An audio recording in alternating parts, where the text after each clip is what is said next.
Jenna stopped, listening. Leaves were rustling to her right, a branch quivered up ahead.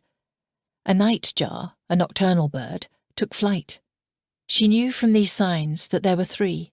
Sending out her mind, she found another 2 men waiting in the bushes. The forest was eerily quiet. Even the babble from the stream seemed to have been hushed.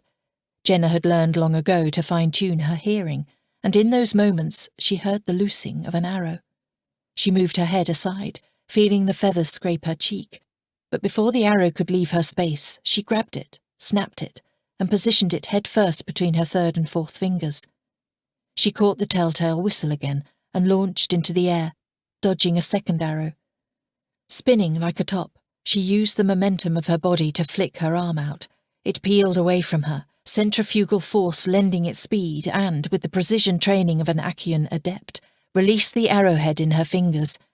It found its mark, lodging in the throat of the archer as Jenna landed with one foot on a rock, the other against a tree. 2 men appeared from the bushes, yelling as they charged. She did not see their faces, only the pulsing of the veins on their necks and arms. As the first man reached her, he raised his arm to strike, exposing his flank.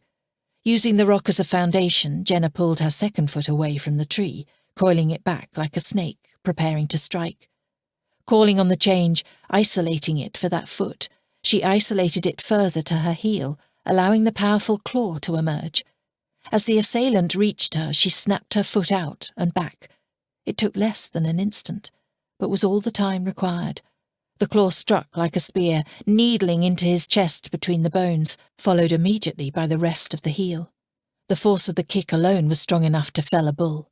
The air in his lungs expanded, opening the ribs in an explosive burst as he flew into a tree and collapsed. The other man arrived as Jenna launched into the air again, flipping over his head. Coming down behind him, she struck at the base of his skull with the palm of her hand, hurling him forward in a sprawl. The remaining 2 men were charging at her, one with a spear, the other with a mace. They were yelling, but Jenna only saw open mouths. She focused on the disturbance of the air made by the bobbing spearhead, calculating that this would reach her first. She paused for just the briefest of moments, the time it takes a leaf to turn in the wind, touched the spear tip for a second, tapping it away, then upwards. The movements were barely perceptible, but sufficient to change the direction of the spear. This change in direction amplified through the shaft, so that by the time Jenna touched the midsection, it took very little to wrest it from the hands of its owner. Continuing the momentum, Jenna spiraled the implement up and away, using the spear-bearer's back as a pivot. His own momentum carried him forwards, but pushed her away from him, and away from the 5th man who sped at her with the mace.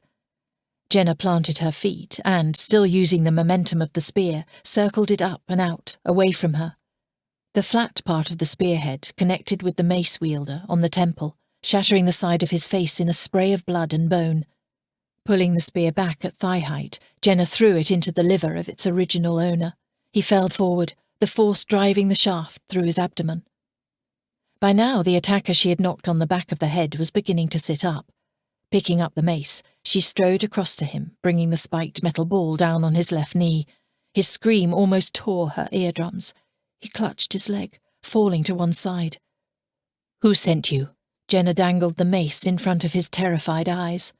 "It is in my power to dispatch you quickly."